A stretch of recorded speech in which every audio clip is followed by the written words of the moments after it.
We're here at the AVPN Global Conference for 2025 in Hong Kong, and sitting beside me now is Daniel Fung. Now, Daniel's the Vice Chairman of the Financial Services Development Council. Daniel, welcome. Thanks for joining us today. Thank you very much.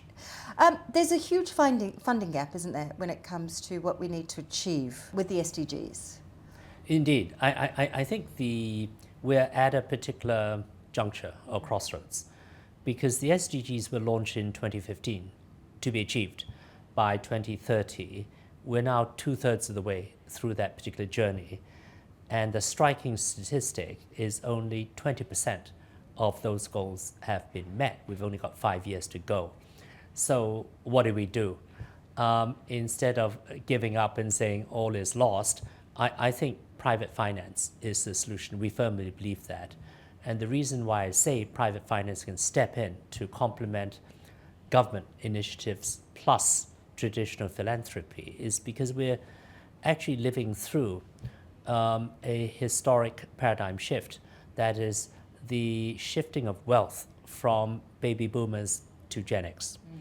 And we know that Gen X and the generations that follow take climate change, they take various existential challenges facing humankind and the biosphere we live in much more seriously than boomers, and all credit to them. And therefore, we see family offices, private foundations, very much focused on tackling these goals in a way we've not seen previously.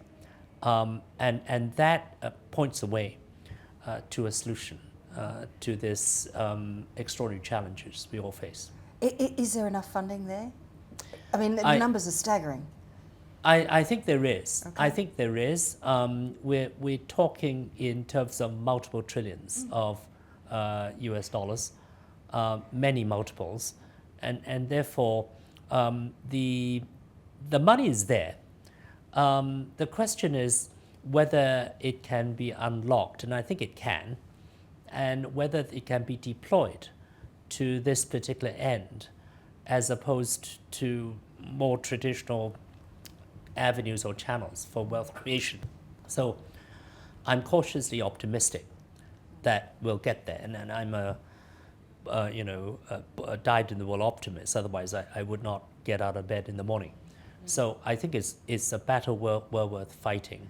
And we've seen Hong Kong emerge as the hub for family offices globally, and not just in Asia. There are over 2,700 family offices now, and that's growing in terms of a number. And we also know that in many ways, Asia has taken up the baton from Europe and the United States. And we know that in other parts of the world, there is a pushback against the Green Revolution. There is an attitude that this is not real, we need not take this seriously. I disagree. I think it is very serious, and we don't have much time. And I do see Asia rising to the challenge, and I feel very privileged to be part of this particular change, and I feel very privileged to be living and working in Hong Kong at this stage of human development. So Hong Kong really does have a key role to play here in terms of Asia leading over the next 10 years. I think so. I think there are obviously other hubs like Singapore and so on. But what is unique about Hong Kong is that we are great conveners. We actually harness the enormous capital of China. And that's something not to be sniffed at. And indeed, if you look at Next Gen in China, they are in many ways even more aware of this than Hong Kong, because we kind of live in a very privileged air-conditioned bubble. But China is an entire continent. I mean, it has diversity ranging from the deepest depression in the world, which is the Tarim Basin in Xinjiang, plus deserts which rival those in Saudi Arabia, and the Sahara, all the way to tropical paradises that you see in Yunnan, bordering Laos and so on.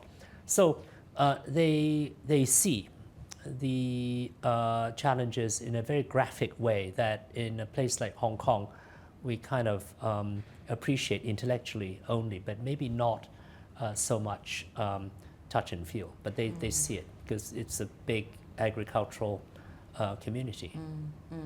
Well, if you can show that optimism, then I feel more optimistic. Just before I let you go, Daniel, what's the role in technology and fintech specifically when it comes to these staggering amounts of money that we're talking about, and actually bringing on board these partnerships and this collaboration that is going to be required to make the changes that we need to see? Yeah, I think technology actually plays a key role in many different dimensions.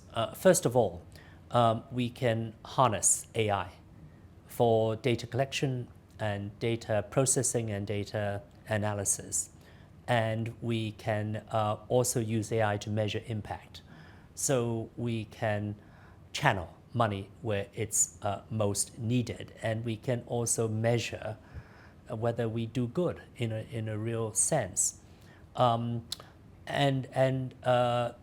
advancement of technology also works in other ways.